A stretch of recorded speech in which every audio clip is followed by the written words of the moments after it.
Bendiciones, hermanos. Miércoles 10 de febrero es para nosotros también un gusto, otra vez por la gracia de Dios, llegar hasta sus hogares con el estudio de hoy, de la lección de la escuela sabática. Bajo el título La única esperanza, nosotros vamos a mirar ahora lo que Dios tiene para decirnos. No quiero avanzar sin antes invitarles esta noche al servicio de oración y testimonios en la Iglesia Advenimiento del Séptimo Día Central de Irving, Texas. Allí a las 7:30 les esperamos hoy a todos los hermanos, miembros de la Iglesia de Irving, como también amables televidentes, radioyentes que quieran venir, están invitados a que nos juntemos esta noche a las 7:30 para dar testimonios de agradecimiento a Dios, para hacer peticiones de oración y también escuchar la palabra y por supuesto alabar el nombre de nuestro Padre. No se lo pierdan hoy a las 7:30. También la vigilia de este sábado. Este sábado será una bendición. La vigilia que tenemos programada a partir de las 6 de la tarde. Será transmitida en vivo, es cierto, por los canales de televisión, radio e internet, pero le animamos a que venga.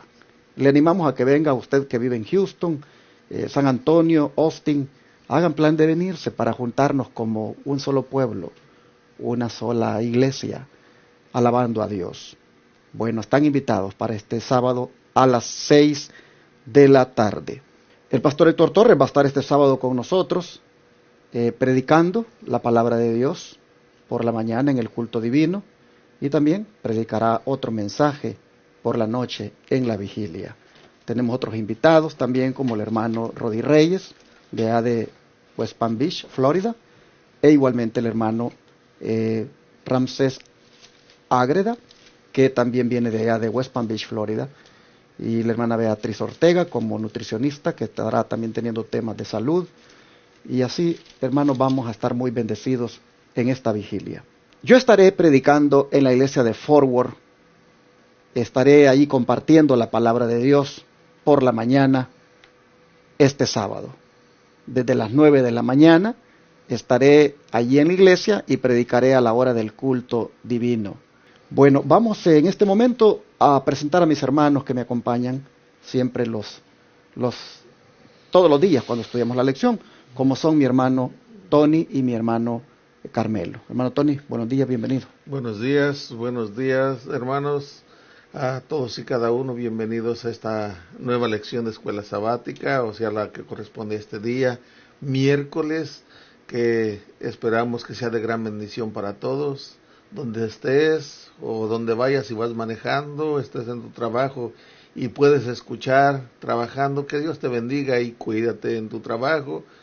¿Ves? Y si vas manejando también ten cuidado, tienes familia que te espera, que Dios te bendiga, hermano.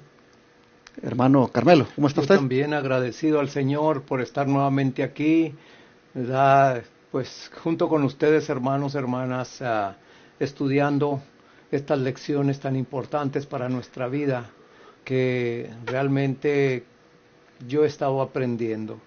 A mí me han estado ayudando bastante y creo también que a cada uno de ustedes. Así es que sigamos adelante porque esto es pan de vida para vida eterna. Que Dios nos bendiga. Pues vamos a pedir la bendición del Señor, pues solamente con su bendición es que podemos hacer el estudio. Hermano Carmelo, ¿quiere orar? Con todo gusto. Padre Santo y Eterno Señor, cuán grande y glorificado es tu nombre, Señor. Amén. Aquí estamos agradeciéndole, Padre, para que usted sea el que nos siga conduciendo en su camino. Que a través de estas enseñanzas, que a través de estas experiencias de su siervo David, puedan nosotros abrir nuestros ojos y ver nuestra condición y la necesidad de usted. Uh-huh. Sabemos, Señor, que en usted hay salvación, en usted hay seguridad y en usted, Señor, hay vida eterna. Ayúdenos, pero también no queremos, Señor, que esta bendición solamente recaiga sobre nosotros, sino también en cada uno de nuestros hijos, Señor. Cada uno de los hijos de los que nos están viendo, de los que nos están escuchando, podamos, Señor, todos juntos seguir creciendo en su gracia. Pero Padre, hay mucha necesidad dentro de su pueblo y fuera de él.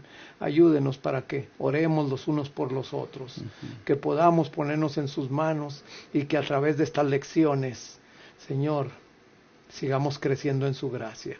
Siga tomando a Patti al control de estas transmisiones y que todo sea para honra y gloria de su nombre. Amén. Acompáñenos pues y lo que salga de nuestros labios sea producido y guiado por su Santo Espíritu.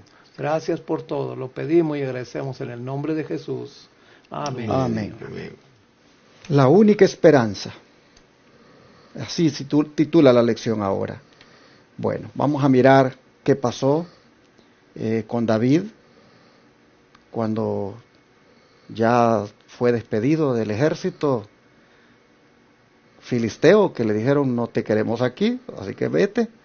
Vamos a mirar también cuán importante es que uno tenga un lenguaje puro para no meterse en problemas, porque David está metido en esto porque la verdad ha utilizado la mentira y eso lo ha llevado a estar en esa condición. Así que cuán importante es, hermano Tony, que nuestro lenguaje sea puro, especialmente en estos últimos días, y cómo únicamente eso puede ser posible.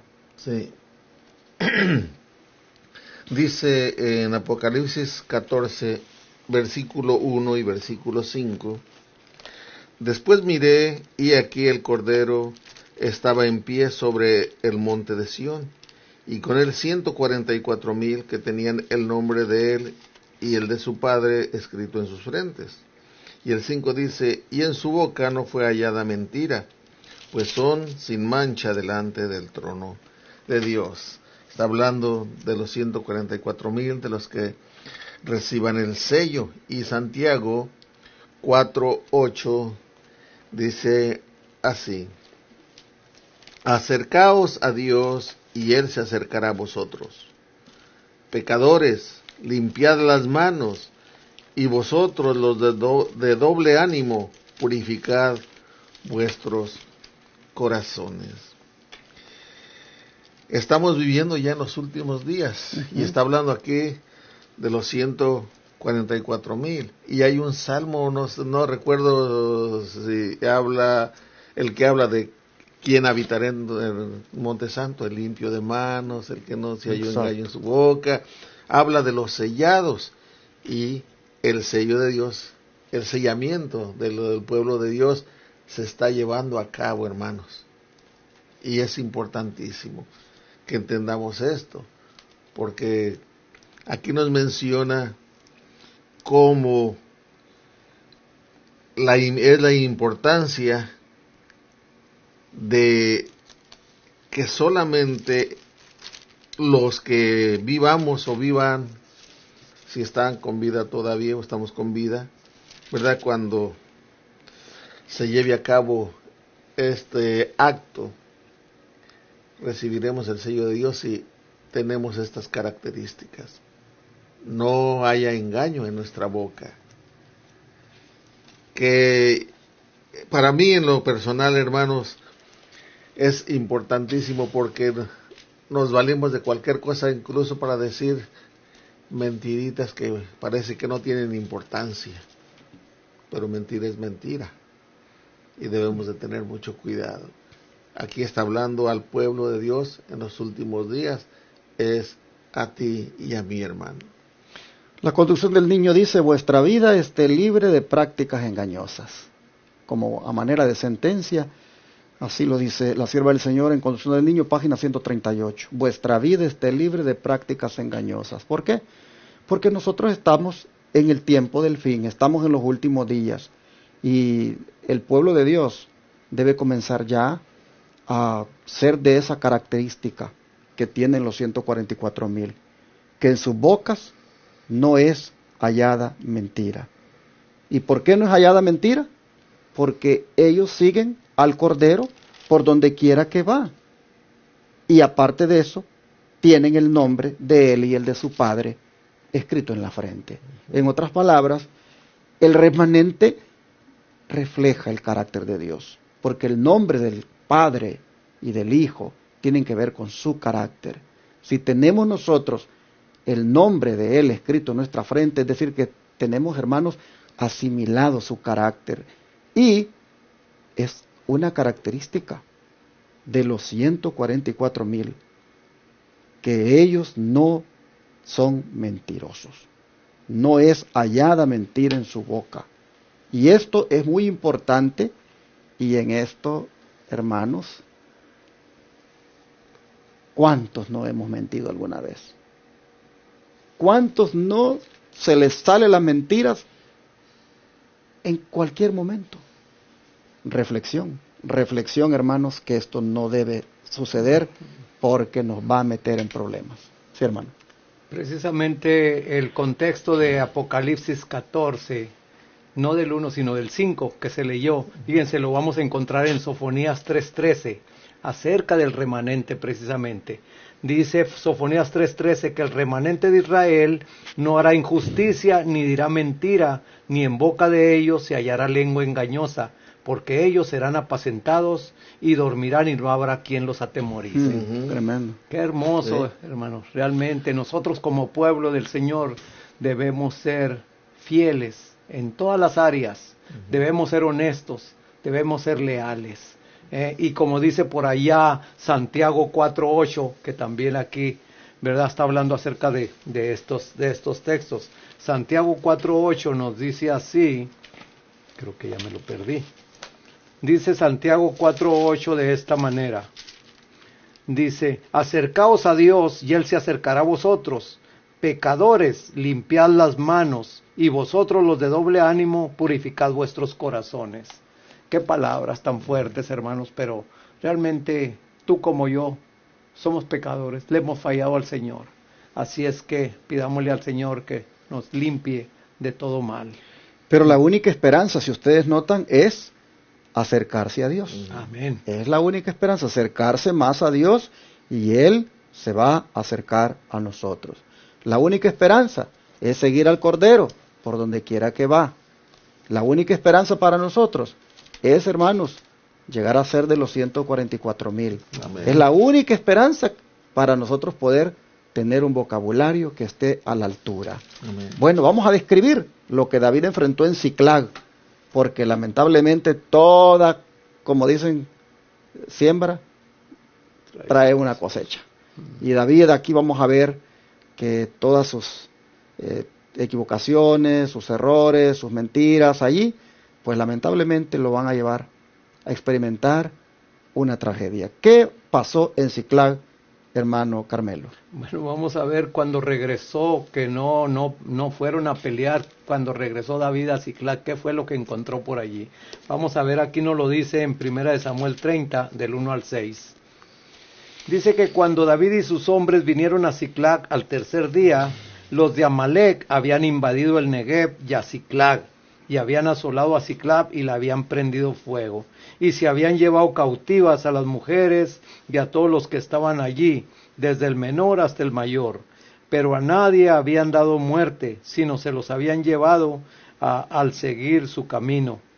Vino pues David con los suyos a la ciudad, y aquí que estaba quemada, y sus mujeres y sus hijos e hijas habían sido llevados cautivos. Entonces David y la gente que con él estaba alzaron su voz y lloraron hasta que les faltaron las fuerzas para llorar. Las dos mujeres de David, Ahinoam, Jizreelita, y Abigaila, que fue mujer de Nabal, el del Carmel, también eran cautivas. Y David se angustió mucho porque el pueblo hablaba de apedrearlo, pues todo el pueblo estaba en amargura de alma, cada uno por sus hijos y por sus hijas, mas David se fortaleció en Jehová su Dios. Ahí está todo el mensaje en este versículo 6, donde, ¿verdad?, los hombres pues le echaron la culpa a David por su manera de estar actuando, ¿verdad? De esas mentiras ya ven lo que traen las consecuencias. Entonces ahí encontraron que ya se habían llevado a sus mujeres, a sus niños, y la ciudad quemada. Hermanos, ¿cuáles son las consecuencias de nuestros malos actos? Precisamente que muchas veces no solamente son contra nosotros, sino contra nuestros familiares que también la llevan. Así es que tengamos cuidado. Como dice ahí, ¿verdad? Cuando ya estemos metidos, porque muchas veces provocamos las cosas y estamos metidos en un problema, pues la única salida y la única esperanza es nuestro Señor Jesús. ¿Cuántas cosas, hermanos, aquí se han arriesgado? El mismo David está arriesgándose en cuanto a su credibilidad con los soldados, pues esto es mejor, ya ahora lo quieren apedrear, porque ven que pues no está actuando sabiamente, los está arrastrando a una situación donde sus hijos, sus hijas, sus esposas, ¿qué estará pasando con ellas? No se las llevaron a estas mujeres porque eran misericordiosos los amalecitas, sino porque ellos iban a negociar con ellas, iban a prácticamente a utilizarlas como esclavas o como pues parte de sus concubinas. Así que imagínense ustedes el coraje que tienen mezclado con sentimiento y lloran a más no poder. ¿Qué pasó? Dice el don profético hermano Tony, ¿qué pasó ahí realmente con la fe de David? Sí, y antes de leerlo, quería comentar, y todo por andar peleando la guerra, por ir con Aquís a la guerra.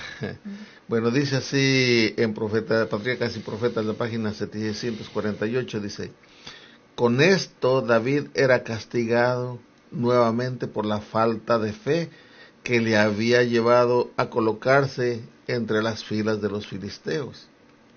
Tenía ahora oportunidad de ver cuánta seguridad había entre los enemigos de Dios y de su pueblo. Y en el Espíritu de Profecía, allí mismo en Patriarcas y Profetas, la página 681 y 681 dice, así dice: después de un viaje de 3 días, David y su compañía de 600 hombres llegaron a Siclag, su hogar filisteo. Pero sus ojos encontraron una escena de desolación. Los amalecitas, aprovechando la ausencia de David y su fuerza, se habían vengado de sus incursiones en la tierra de ellos. Habían sorprendido la pequeña ciudad mientras estaba indefensa, y después de saquearla y quemarla, habían partido llevándose a todas las mujeres y los niños como cautivos con mucho botín. Mudos de horror y de asombro, David y sus hombres se quedaron un momento mirando en silencio las ruinas negras y humeantes. Luego se apoderó de ellos un sentido de terrible desolación, y aquellos guerreros con cicatrices de antiguas batallas alzaron su voz y lloraron hasta que les faltaron las fuerzas para llorar. Qué tremendo ver a sus familias, sus hijos, todo que se los habían llevado. Allí también pienso, cuando yo leía esto, yo meditaba, como dice uno, estaba recibiendo una sopa de su propio chocolate, como decimos, porque David cuando llegaba a esas tribus dice que mataba a todos, no perdonaba a nadie. Y ahora el sentir que eso les hubiera pasado, o les pudiera haber pasado a sus familias, es algo muy terrible. Pero como aquí lo menciona el Espíritu de Profecía, David estaba cosechando de lo que había sembrado. Afortunadamente, este hombre, es verdad, tenía debilidades de carácter, pero él siempre se refugiaba en el Señor, porque el verso 6 dice: mas David se fortaleció en Jehová su Dios. Amén. O sea, él siempre, la crisis lo tiraba hacia la única ayuda que había, que era el Señor. Y esto es algo muy bonito de su parte, porque pues él es la única esperanza, el Señor. Por eso dice: mas David se fortaleció en Jehová su Dios. Lloró amargamente, los soldados lloraron también, pero él se refugió en Dios. Bueno, más tarde, en un salmo, hermanos Carmelo, ¿qué determinó David en aquella hora de crisis, según el Salmo 56, 1 al 3 y 10 al 12? Bueno, aquí nos lo dice Salmo 56 del 1 al 3 y 10 al 12. Dice de esta manera: Ten misericordia de mí, oh Dios, porque me devoraría el hombre. Me oprime combatiéndome cada día. Todo el día mis enemigos me pisotean, porque muchos son los que pelean contra mí con soberbia. En el día que temo, yo en ti confío. Y ahora del 8 al 10 nos dice, del 10 al 12, perdón, del 10 al 12 nos dice, en Dios alabaré su palabra, en Jehová su palabra le alabaré. En Dios he confiado, no temeré. ¿Qué puede hacerme el hombre? Sobre mí, oh Dios, están tus votos, te tributaré alabanzas.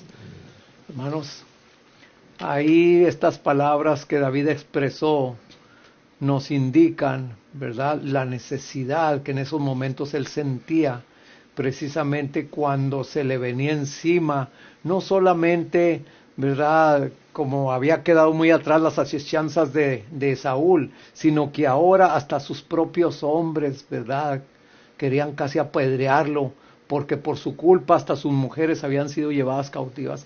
Pero, ¿verdad?, David optó por ir precisamente al lugar indicado, allí donde iba a agarrar esperanza, donde iba a agarrar fortaleza, donde precisamente él iba a ponerse ante las manos del Señor, ¿verdad? Y el Señor no lo defraudó, sino al contrario, ¿verdad? En todo momento, aún en sus fracasos, aún en sus mentiras, como quiera el Señor no lo abandonó, porque el Señor conocía el corazón de David como conoce el tuyo, como conoce el mío, hermano.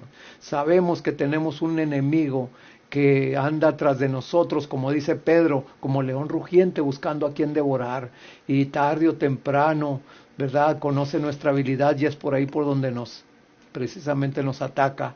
Así es que aquí vemos las debilidades de David, vemos que las mentiras, ¿verdad?, lo llevaron a un punto donde aún sus mismos hombres querían apedrearlo.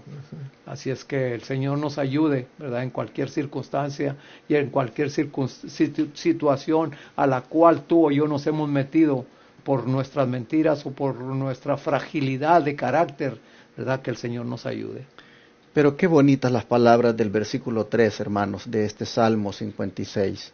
En el día que temo, yo en ti confío. Amén. A esta conclusión llega David después que ha mirado que pues lo que ha hecho no le ha salido para nada bien. Él está ahora en el Salmo diciendo de que es mejor confiar en Dios. Amén. Él ha resuelto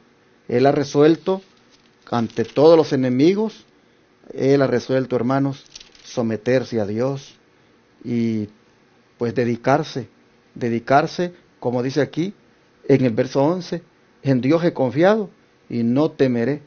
¿Qué puede hacerme el hombre? Gloria a Dios. Así, hermanos, pues él, gracias a Dios, está llegando a la razón, está entendiendo lo malo pues que ha actuado. Dice la sierva del Señor en The Signs of the Time, 9 de noviembre de 1888. ¿Cómo podía esperar David que el Dios de Israel le diera protección cuando se había involucrado con los enemigos más acérrimos de su pueblo? ¿Podía esperar salvarse a sí mismo buscando asilo con un pueblo que Dios había designado a la extinción? Por supuesto que no. Por eso es que cuando entra en razón, dice, se fortalecía en Dios. ¿Qué sigue diciendo, hermano Tony, ahí después de la cita que leí? Sí, en Patriarcas y Profetas, la página 748, da la respuesta a la pregunta que usted acaba de leer. Dice, David parecía privado de todo apoyo humano. Había perdido todo lo que apreciaba en la tierra. Saúl le había expulsado de su país. Los filisteos le habían echado de su campamento. Los amalecitas habían saqueado su ciudad. Sus esposas e hijos habían sido hechos prisioneros. Y sus propios amigos y familiares se habían unido contra él y hasta le amenazaban con la muerte. En esta hora de suma gravedad, David, en lugar de permitir que su mente se espaciara en esas circunstancias dolorosas, vehementemente la ayuda de Dios. Se esforzó en Jehová su Dios. Repasó su vida agitada por tantos acontecimientos. ¿En qué circunstancias le había abandonado el Señor? Su alma se refrigeró recordando las muchas evidencias del favor de Dios. Los hombres de David, por su descontento y su impaciencia, hacían doblemente penosa su aflicción. Mas el hombre de Dios, teniendo aún mayores motivos para acongojarse, se portó con valor. En el día que temo, yo en ti confío. Salmo 56:3. Fue lo que expresó su corazón, aunque no acertaba a discernir una salida de esta dificultad. Dios podía verla y le enseñaría lo que debía hacer. Nuevamente la intervención de Dios en favor de su siervo. Amén. Porque David, a pesar de sus errores, él era fiel. En su corazón amaba a Dios. Y como que lo acabamos de leer, se refugió en Dios. Gloria a Dios. Esto es de lo que nosotros debemos aprender, que en la hora de mayor prueba, de mayor turbación, debemos acogernos de Dios. Amén. Debemos confiar en Él y refugiarnos en Él, suplicar a Él, como dice aquí que esa súplica salió del corazón de David. Así también nosotros, hermanos. Amén. Por eso es que decía la nota que estaba para el día de ayer, que David, Dios no lo dejó solo en la angustia. Que David, él, aunque había vacilado y se había desviado del sendero de la integridad estricta, él seguía teniendo en su corazón el propósito de ser fiel a Dios. Y así, mis hermanos, si nosotros nos mantenemos con ese deseo de hacer la voluntad de Dios, quiero que sepan de que el Señor nos perdona y nos da la victoria sobre todo pecado, sobre toda falta que hayamos cometido. Amén. Así como David, hermanos, en medio de la crisis se refugió en Dios, llegó a la conclusión que no era bueno lo que estaba haciendo, así también nosotros estamos a tiempo hoy de hacer lo mismo. Reconozcamos el pecado, reconozcamos nuestras equivocaciones, reconozcamos cuando hemos mentido, reconozcamos cuando hemos hecho cosas, hermanos, pensando que tenemos la solución nosotros en nuestras manos y nos hemos todavía complicado más. Reconozcamos, hermanos, que nos hemos soltado de Dios, pero ¿saben qué? No solo reconozcámoslo, como David, lancémonos a los brazos del Señor. Amén. Nuevamente. Amén. Vamos a orar por eso. Padre nuestro, así como fuiste la única esperanza para David en aquella adversidad que enfrentó allí en Ziklag, en aquella, Señor, situación donde pues le quemaron su ciudad, le quitaron todo. Señor, así como allí tú fuiste la única esperanza para él, cuando hasta sus soldados se le voltearon, sus hermanos se le voltearon, y tu palabra solo dice que David se confiaba en ti. Sí, sí. Señor, así como tú fuiste para él la única esperanza, así nosotros también queremos que solo tú seas nuestra única esperanza. Amén. Que también, Señor, para nosotros, nadie más, Señor, nadie más sea el que nos saque adelante, solo tú. Amén. Te rogamos que también nos ayudes para seguirte por donde quiera que vas. Sí, Señor. Que nos ayudes para reflejar desde ahora tu carácter. Que nos ayudes, Señor, para entregarnos a ti, de manera que nuestros labios no hablen engaño y que de esa manera, Padre, no nos compliquemos la vida. Señor, danos, por favor, dominio propio. Amén. Danos, por favor, Señor, ese espíritu de poder contenernos. Ayúdanos, Señor, sí, a depender de ti en todo momento. Y sácanos adelante de cualquier crisis en la que estemos. Sí, sí. Te lo pedimos en el nombre de Jesús. Amén. Amén.